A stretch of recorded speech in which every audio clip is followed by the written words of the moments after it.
샬롬. 페트라 대학의 로마서 강의 7번째 강의 시간이 되었습니다. 오늘은 로마서 3장 1절로부터 8절까지 죄에 대한 변론에 관해서 살펴보면서 함께 공부하기를 원합니다. 제가 로마서 3장 1절로부터 8절까지를 여러분들이 먼저 읽고 그리고 이 강의에 참여해 주시면 대단히 감사하겠습니다. 잠깐 기도하겠습니다. 하나님 감사합니다. 사도 바울이 기록한 이 로마서를 저희들이 이렇게 공부하기를 원합니다. 하나님 지혜를 주시고 총명과 명철을 주셔서 이 말씀을 통하여 로마서가 무엇을 말씀하고 있는지 분명히 깨달아 아는 저희 모두가 되게 하여 주옵소서. 특별히 온 인류의 죄를 지적할 때에 내 죄가 발견이 되고 우리 주님 앞에 엎드려 회개함으로 죄사함 받고 또 죄사함 받은 이 구원의 감동을 천하 만민들에게 전하며 가르칠 수 있는 저희들이 되게 해 주옵소서. 예수님 이름으로 감사 기도드리옵나이다. 아멘. 자, 이제 유대인의 죄가 무엇인지 우리가 살펴보았고요. 오늘은 전 인류의 죄가 도대체 뭐냐. 아마 그 전 인류의 죄를 이렇게 지적하고 들어가기 전에 사도 바울은 바로 유대인 이야기를 다시 한번 짚고 나오고 있습니다.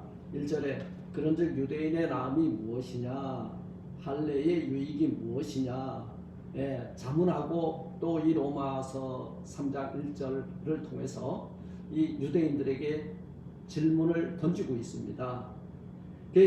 유대인들의 나음과 할례의 유익이 있냐 없냐? 있다는 거예요. 그 범사에 많다 그랬는데 그 첫째가 뭐냐? 저희가 하나님의 말씀을 맡았음이니라. 이렇게 2절에 말씀하고 있죠. 바로 즉답을 합니다. 유대인의 나음이 뭐냐? 할례의 유익이 뭐냐? 유대인의 나음이라는 것은 먼저 하나님께로부터 율법의 말씀을 받았다는 거예요. 이 율법의 말씀을 받았기 때문에 그리고 이것이 우선 저희들에게 주셨기 때문에 범사에 많다 그렇게 보고 있는 것입니다. 오늘 사도 바울은 죄에 대한 변론을 전개하는데요. 사람이 죄를 범하고도 그 죄를 가리우기 위해서 가든 수단과 방법을 다 동원하죠. 그래서 우리 흔히 있잖아요. 서로 어떤 대화를 나누다 보면은 작은 거짓말을 감추기 위해서 더 큰 거짓말을 하죠. 그래서 이건 선의의 거짓말이다 해서 하얀 거짓말 아니면 새빨간 거짓말, 검은색 거짓말 그런 말들을 하는데요. 우리가 거짓말을 했다는 것은 뭔가를 감추기 위해서 지금 자기의 상황을 모면하기 위해서 뭔가 갖다 덧씌웠다는 거예요. 이게 벗겨져야 됩니다. 그 죄를 가리는 수단을 우리가 몇 가지 동원을 하죠. 거짓으로, 핑계로, 죄에 대한 책임을 다른 사람에게 전가함으로. 제가 많은 우리 인생들이 하나님 앞에서 이렇게 자기 죄에 대해서 자유롭지 못해요. 우리가 아담이 범죄하고 자기의 죄의 책임을 이렇게 전가시키는 모습을 봤잖아요. 누구 때문이라고 그랬어요? 하와 때문에. 그리고 뱀 때문에. 하나님이 뱀을 만들어서 우리 곁에 보내줬기 때문에 내가 죄를 지을 수밖에 없다. 결론 여러분 뭐예요? 하와 누가 만들어줬어요? 하나님이 만들어줬잖아요. 뱀 하나님이 만들었잖아요. 그리고 하나님 이 뱀이 그 에덴 동산에 들어오게 된 거 하나님 때문이라고. 이 죄의 책임의 전가를 누구에게 돌리고 있느냐 보면 하나님께 돌리고 있다는 거예요. 이 결론은 뭐예요? 하나님께서 죄를 범했기 때문에 내가 죄를 질 수밖에 없다라는 이런 궤변과 모순 속에 빠지게 된다는 거죠. 사도 바울은 유대인의 그 오늘 그 1절 2절에 우월성에 대해서 말을 하고 3절 4절에서는 인생의 불신앙에 대해서, 그리고 5절로 8절에서는 인생의 불의에 대해서 말을 하고 있습니다. 유대인의 첫 번째 유대인의 그 우월성에 관해서 그럼 한번 살펴볼 텐데요. 오늘 1절이 말씀하잖아요. 그런즉 유대인의 나은 점이 뭐냐, 할례의 유익이 뭐냐, 이렇게 질문합니다. 그런데 이 유대인들은 지금까지 어떤 사상 속에서 살아왔냐 하면은 선민 사상을 가지고 살아왔다는 거예요. 그래서 이 선민 사상을 가지고 있었기 때문에, 하나님의 택한 백성이기 때문에 우월하다는 거예요. 요즘도 아마 이스라엘 민족들이, 유대인들이 세계 많은 사람들보다도 자기 자신이 우월하다고 하는 이 우월의식을 가지고 살고 있습니다. 그래서 이 선민의식으로 자신들의 죄를 가리우려고 했다는 거예요. 그리고 두 번째로 자기네들만이 할례를 받았기 때문에 그 할례 의식을 통해서 자기네들만이 성결하다는 거예요. 순결하다는 거예요. 할례 이퀄 성결이고요. 할례 이퀄 인침이고요. 그리고 선택받았다는 이 추슨 피플이라고 하는 선민 이스라엘 사람들이라고 하는 이 자부심은요, 하늘을 찌를 듯 했다는 것입니다. 왜 바울이 이 질문을 했냐면 그들의 가면을 벗겨버리려고 이런 질문을 하는 거예요. 여러분 그 교재 143페이지 4페이지를 지금 하고 있습니다.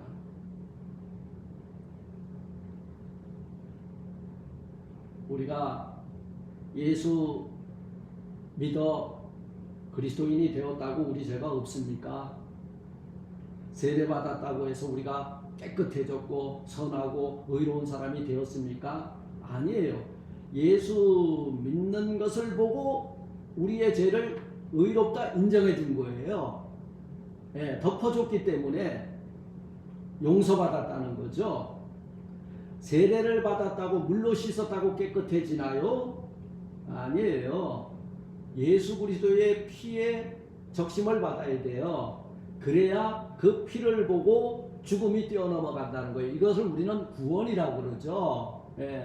우리는 죽음에 대한 사망의 형벌을 받지 않고 죽음이 뛰어넘어갔다. 우리가 지금 이제 6월절 절기가 시작이 됐잖아요. 6월절 어린 양 대신 예수 그리스도의 피가 내 문설주와 임방에 또 우리의 심령 가운데 그 피가 적시어졌을 때만이 우리는 깨끗하고 의로운 사람이 된다는 거예요. 사도 바울은 유대인의 나음이 뭐냐, 할례의 유익이 뭐냐, 이러한 잘못된 그 생각으로 너희의 죄를 가리우지 말라. 그러면서 너희가 유대인으로서 나은 점이 뭐고 할례의 유익이 뭐냐 답변 주잖아요. 많다, 옳다, 범사에 많다. 특별히 첫째로 너희가 하나님의 말씀을 받았다. 유대인의 나은 점이 사도 바울은 오늘 본문을 통해서 많다고 이야기를 합니다. 그 첫 번째가 뭐냐면 하나님의 선택을 받은 민족이죠. 그리고 기적적인 그 도우심을 많이 받았고 지금까지 특별한 사랑을 계속해서 받고 있다는 이것이 유대인의 나은 점입니다. 그러나 오늘날에 이르러서는 유대인이나 이방인이나 별다름 없다. 왜냐하면 이방인들도 하나님의 선택과 그리고 특별한 사랑과 기적적인 그 은혜로 구원을 받았기 때문에 그렇다는 거예요. 그런데 유대인의 특별히 그 나은 점이 뭐냐? 하나님의 말씀을 수여받았다는 거예요. 제일 먼저 우선권을 가지고 그 말씀을 받았다는 거예요. 그런데 말씀을 받았기만 했지 너희가 이렇게 살았는가에 대해서 사도 바울은 유대인들에게 질문을 합니다. 너희들이 그 말씀을 받았다면 그 말씀이 요구하는 그 말씀이 가지고 있는 진리를 깨달아 알려고 노력했는가? 그리고 이 말씀을 연구하고 묵상하고 그리고 이 말씀을 수여받은 백성으로서의 삶을 살아가고 있었는가? 말씀대로 실천한 의무와 책임을 다했는가? 말씀대로 충성하고 상급과 영광을 누릴 특권을 가지고 있었는데 너희가 이렇게 살아가고 있는가? 그렇게 질문하고 있는 거예요. 이러한 특권을 받았는데도 불구하고 이 사명을 다하지 못하고 있다면은 이방인보다 나은 것이 없고 오히려 알면서 행치 아니하였으니 죄가 더 많은 것이 아닌가. 로마서 2장 1절은 말씀하고 있잖아요. 그러므로 남을 판단하는 사람아 무릇 누구든지 내가 핑계치 못할 것은 남을 판단하는 것으로 내가 너를 정죄함이니 판단하는 내가 같은 일을 행함이니라. 이렇게 지적을 하고 있죠.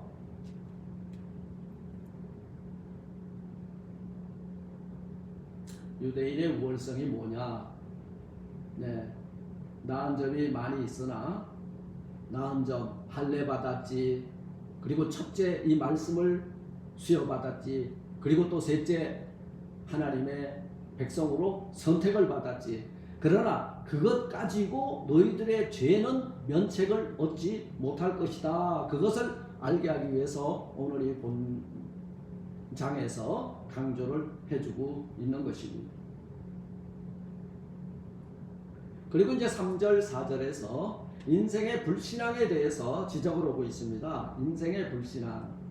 사도 바울은 두 번째 질문을 합니다. 두 번째 질문을 해요. 그 두 번째 질문이 뭐냐? 인생의 불신앙이 하나님의 신실성을 파괴할 수 있느냐? 이렇게 질문하고 답을 내고 있습니다. 어떤 자들이 3절에 보니까 먼저 자들이 믿지 아니하였으면 어찌하리요 그 믿지 아니함이 하나님의 미쁘심을 패하겠느냐라고 질문을 던집니다. 이게 무슨 말씀입니까?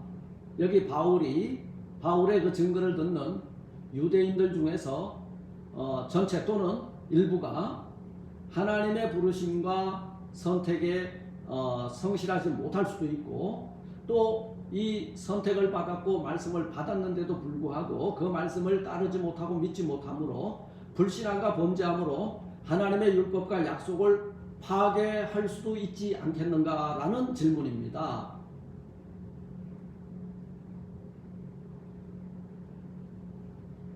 이 점에 대해서 우리는 한번 생각해 봐야 됩니다. 우리 사람들의 불신앙이 하나님의 신실한 약속과 말씀을 파괴할 수 있는가? 그 말씀인 거예요. 인생의 불신앙이 하나님의 말씀하신 바 그 진실한 약속을 변개시킬 수 있느냐? 또는 하나님께서 이스라엘 민족의 구세주가 되신다고 하셨는데 그 불신앙으로 구세주 되심이 취소될 수 있겠는가? 또는 인생이 하나님의 말씀과 언약을 어긴다고 해서 하나님께서도 그 말씀과 언약을 어길 수 있겠는가라는 질문인 거예요. 한마디로 말하면 아니죠. 그에 대한 답변이 148페이지에 이제 나오고 있습니다. 4절에 뭐라 그랬어요? 그럴 수 없느니라. 사람은 다 거짓되되 오직 하나님은 참되시다 할지어다. 기록된 바 주께서 주의 말씀에 의롭다함을 얻으시고 판단받으실 때에 이기려 하심이라 함과 같으니라 말씀하고 있죠. 그럴 수 없다고 단호하게 선언한 까닭은요, 첫째, 사람은 거짓되고 하나님은 참되시기 때문이다. 사람 참 거짓되죠. 우리가 하나님께 은혜 받았다고 해놓고도 살아가는 모습 보면요, 자기 경험을 의지하고 자기 실력을 의지하고 자기의 방법을 의지하죠. 그러니까 고대 인류들의 최초 문명의 절정이라고 하는 바벨탑이 어떻게 세워진 거예요? 벽돌로 돌을 대신했습니다. 역청으로 진흙을 대신하고 그리고 탑을 높이 쌓아 올려 하늘 꼭대기에 닿게 하자. 이 신성 불가침지역인 하나님의 영역에 침범하겠다고 했다는 거죠. 이것이 인간의 생각이었어요. 그래서 하나님께서는 이 바벨탑을 무너뜨리시고, 그리고 하나님께서는 시집가고 장가가고 죄악이 관영할 때마다 하나님께서 탄식을 하셨습니다. 죄악이 관영함을 보시고 사람들의 행위가 악할 뿐임을 보시고 탄식하셨다 말씀하고 있습니다. 하나님의 무지개 언약을 불신앙하고 자기들의 문명의 힘을 과시하다가 바벨탑이 무너지고 파괴되었다는 거죠. 우리의 노력, 우리의 그 문명, 우리의 그 의학이나 과학이나 철학, 이 모든 것들이요, 우리가 쌓아 올린 어찌 보면 현대판 바벨탑입니다. 사실은 이 코로나 바이러스, 아주 그 아무것도 아닌, 눈에 보이지도 않는 이 단백질 덩어리의 그 질병의 근원이 우리에게 들어와 가지고 지금 전 세계가 공포의 도가니에 빠져 있습니다. 그것만 봐도 우리 인간들이 문명을 자랑하지만요, 하나님께서 보시면은 한순간에 날아가 버리고 만다는 거예요. 바벨탑, 우리가 지금까지 쌓아올린 문명의 탑이잖아요. 아무것도 아니에요. 그게 이제 두 번째 대답을 줍니다. 사람은 거짓되고 하나님은 참되시다. 두 번째는요, 하나님은 절대 의로우심으로 불의가 이길 수 없다 합니다. 주께서 주의 말씀에 의롭다함을 얻으시고 판단받으실 때 이기려 하심이라. 불의하고 의가 충돌이 될 때 인간의 불의가 하나님의 의 앞에서 힘을 쓰겠느냐, 그 말이에요. 인간은 모두 거짓되고 불의하지만은 하나님은 절대 의로우심으로 불의가 이길 수 없다. 여기 이 말씀은요, 시편 51편 4절 말씀을 인용한 것이에요. 하나님은 절대 진실 무망하시고 의로우시기 때문에 한 번 말씀하셨으면 그대로 실천하고 실행하신다. 한 번 약속하시면 그대로 지키시는데, 그 말씀을 거스리고 그 약속을 인간이 어겼다면 그대로 심판을 받아야 하고 벌을 받아야 하고 멸망을 받을 수밖에 없다는 것이 바로 오늘 둘째 답변이 되는 것입니다. 불의가 의를 이길 수는 없는 거예요. 그 말씀을 거스리고 그 약속을 인간이 어겼다면 그대로 심판을 받아야 하고 멸망당할 수밖에 없다. 여러분이 창세기 19장의 소돔과 고모라 사건을 아시잖아요. 소돔과 고모라. 의인 10명 있으면 사하고 구원하지만은 10명이 없으면 멸망시키라 하셨고, 그때 롯의 사위들이 말씀을 농담으로 받아들였고 롯의 아내는 뒤돌아보다가 소금기둥이 되었다. 하나님은 말씀하셨으면, 명령하셨으면 진실하고 의로우시기 때문에 반드시 그대로 실행하신다는 말씀입니다. 저도 이 말씀 어려서 중학교 때 봤을 때 너무 좀 안타깝더라고요. 그럼에도 불구하고 좀 그들을 이렇게 다 가족을 구원해 줬으면 좋을 텐데 소금 기둥을 되게 했다. 참 가족 사이에 있어서는 비극이죠. 인생의 불신앙이나 항거로 인하여 그 뜻이 변경되고 무너지지 아니한다는 말씀입니다. 왜냐하면 하나님께서는 인자가 아니시기 때문에 그 하신 말씀을 반드시 지키신다는 거예요. 이것이 의로움이죠. 우리는 때때로 약속해놓고도 못 지키죠. 그게 의입니까? 아니죠. 불이죠. 이것이 진실입니까? 아멘입니까? 아니죠. 그거는 뭐예요? 거짓이죠. 그래서 사도 바울은 불신앙을 하고 거짓되고 하나님을 믿지 아니하는 인생들에게 크게 두 가지의 경고를 내리잖아요. 거짓된 인간의 반역이나 반항이 하나님의 신실하신 뜻을 무너뜨릴 수 없다. 불의한 인간은 저항하거나 반항함으로 절대 의로우신 하나님을 이길 수 없다. 근데 우리 때때로 절대 못 이기는 대상이 하나가 있죠. 우리가 하나님은 이기려고 좀 덤비는데 못 이기는 대상이 있죠. 우리 집에 자식들이 그래요. 예, 자식 이기는 부모 없다. 예, 이것들이 아주 반항하고 그 다음에 저항하고 그리고 부모 속을 엄청 썩이죠.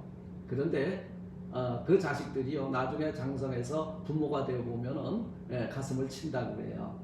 마찬가지로 거짓된 인간, 불의한 인간이 우리의 아버지 하나님을 이길 수 있느냐? 없다고 말이에요. 그러므로 사도 바울은 인간의 거짓을 버리고 참되신 하나님을 바로 의지하고 믿으라는 거예요. 인간의 불의를 떠나서 의로우신 하나님께로 돌아와 믿고 복종하라. 그 이유가 뭐냐면 첫째, 너희가 구원을 받지 않았느냐? 둘째, 축복을 받아야 되지 않겠느냐? 이렇게 말씀하고 있는 거예요. 그리고 이제 오늘 5절로 8절에서 5절에 그러나 우리가 불의가 하나님의 의를 드러내게 하면 무슨 말 하리요? 내가 사람의 말하는 대로 말하노니 진노를 내리시는 하나님이 불의하시냐? 예, 또 질문을 던지나 진노를 내리시는 하나님이 불의하시냐? 아니라는 거예요. 인생의 불의에 대해서 세 번째 질문을 줍니다. 예, 인생의 불의함이 하나님의 의를 드러냈다면 하나님께서 우리의 인간의 불의를 용납하시는 분이 되어야 되지 않겠느냐 하는 질문이죠. 예. 오늘 이 질문의 내용은 인간의 불의가 하나님의 의를 드러내게 하였다면 하나님께서 이 불의에 대해서 진노해서는 안 되는 것 아니냐. 예. 이는 마치 불의를 미워하시는 아버지가 지금 몹시 배가 고팠어. 아들이 그 아버지에게 그 떡을 먹을 것을 공급해주기 위해서 남의 집에 들어가 도둑질을 해다가 대접했다고 하면 그 아버지가 잘했다고 해야 되느냐 잘못했다고 매를 들어야 되느냐 이 질문과 같은 거예요. 배가 고파서 겁안 죽게 되었는데 아들이 나가서 도둑질을 했다가 아버지를 공격했다. 아버지를 공경하고 아버지에게 잘하는 건 옳은 일이지만 그 자식이 나가서 불의를 행한 것이 바로 인간의 불의가 하나님의 의를 드러내게 했다면은 이것이 용납되어지는 부분이 아니겠느냐? 아니라는 거예요.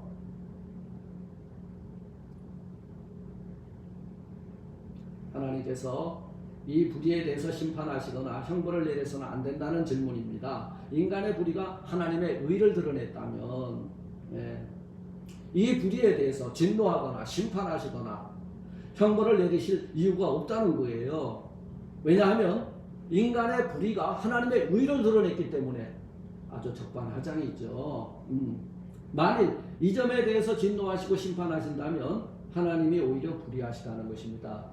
제가 앞에 예를 들었지만 아버지가 지금 병석에 누워있고 허기에 지쳐서 쓰러져 죽어가고 있는데 아들이 남의 것을 훔쳐다가 먹였다면 아버지한테 칭찬은 받지 못할 망정 불의하다고 징계를 받고 그리고 혼이 나야 되겠느냐 이 말인 거예요.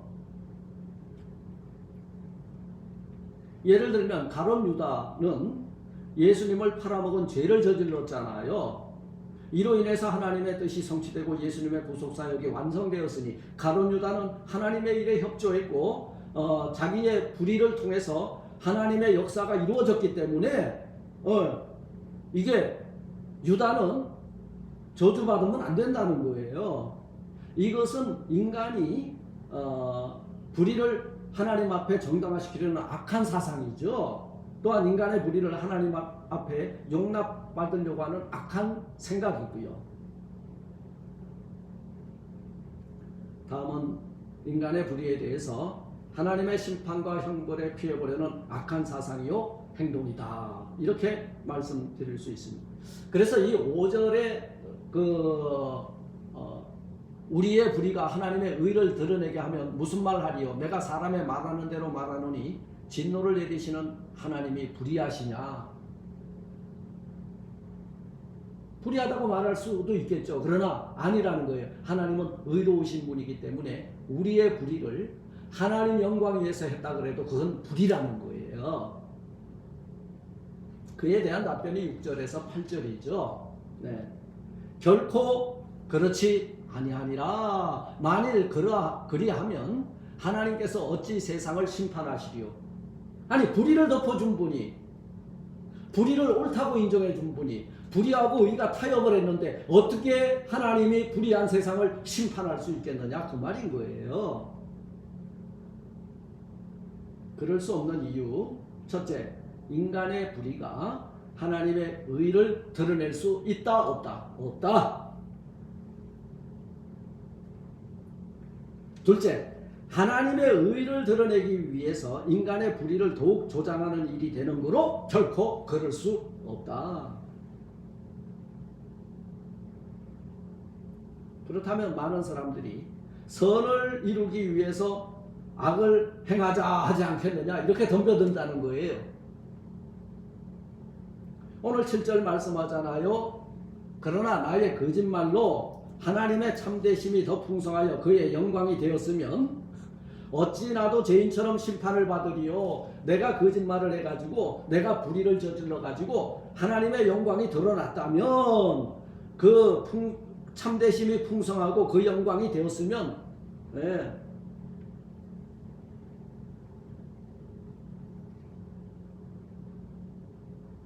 하나님께서 인간의 너절한 불의와 거짓에 대해서 그 의와 진실이 변론되고 성립될 수 있겠는가 그 말씀인 거예요. 하나님의 의는 여러분 우리가 불의를 통해서 증명하지 마세요.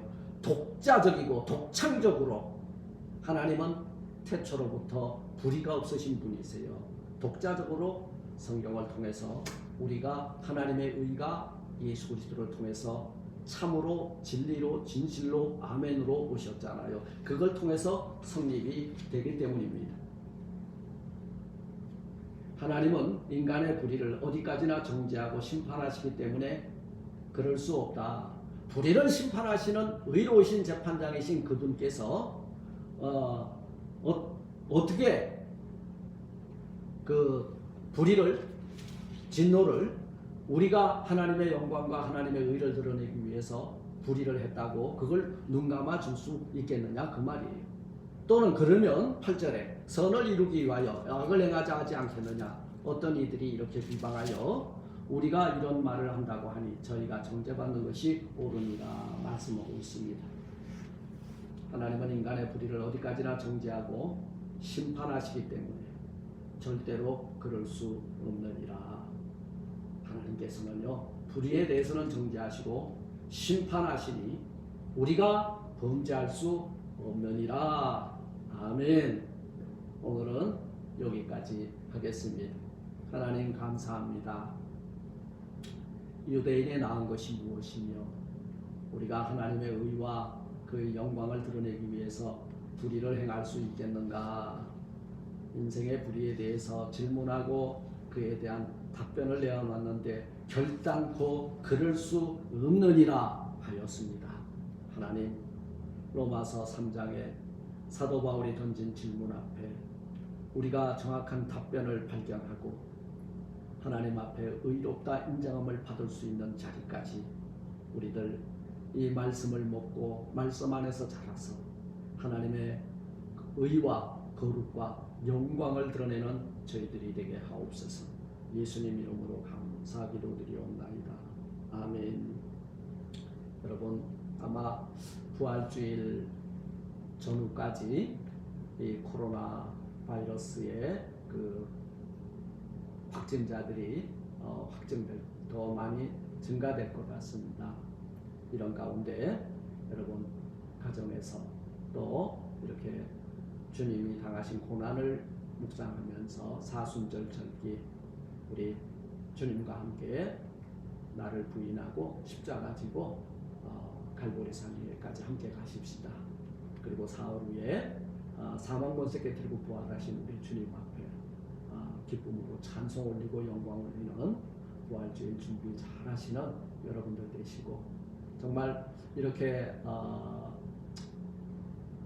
클래스룸에서 여러분들을 만나다가 이렇게 영상을 통해서 전달할 수밖에 없는 것이 안타까운데요.